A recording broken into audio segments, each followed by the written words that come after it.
Hi, I'm John from SurfFX, and this is the 2019 Duotone Evo. This kite is the all-around kite from Duotone. So what they've done, they've kind of blended a few of their kites with the freestyle of the Dice and the wave kites of the Neo, and they do the Evo. Now, a little bit different in the design. It is a bit more of a delta-shaped kite. What that means, it's almost a little bit more triangle-like. So a few positives of that, you get quite a stiff kite, particularly in the smaller sizes. They've really stiffened these kites up to make them more responsive in really gusty conditions.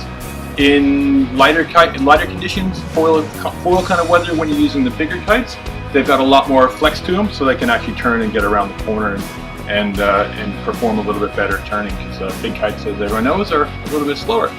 Now, one of the pluses of a delta design that makes it an easy kite to relaunch is that it doesn't really get as stuck on the water. It kind of sits on the point and rocks and then comes off. Really important, and makes it so much easier when you're learning to kite, or if you're just out trying new tricks and you're constantly downing your kite, just to get it quickly as possible off the water. Nothing worse than having it, especially in moderate winds, when you kind of got the kite on the water, it's a little bit stuck, it's almost coming up and doesn't quite happen. So the delta design really helps with that. The fabric that these guys use actually is designed by Duotone, and it's got an extra thread that runs this way across the kite, keeping a stiffer canopy in the way it opens.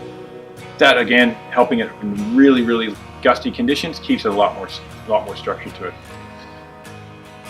Evo is really kite that does fairly well with the waves, good as freestyle. You got a few settings on it as well. So on the wingtip, you've got a soft setting, which is a much lighter bar feel. It's a smooth turn to the kite, very, noticeably smoother.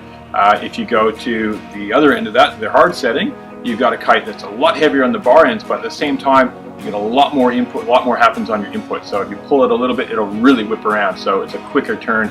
So if you really want to set up for bigger jumps, get things faster, you run it on that hard setting. In between, you got a medium. That's how it comes from factory. You run the medium, a little bit of everything, but it's really worthwhile if you get one to try the different settings, so they do really change the feel of the kite quite well.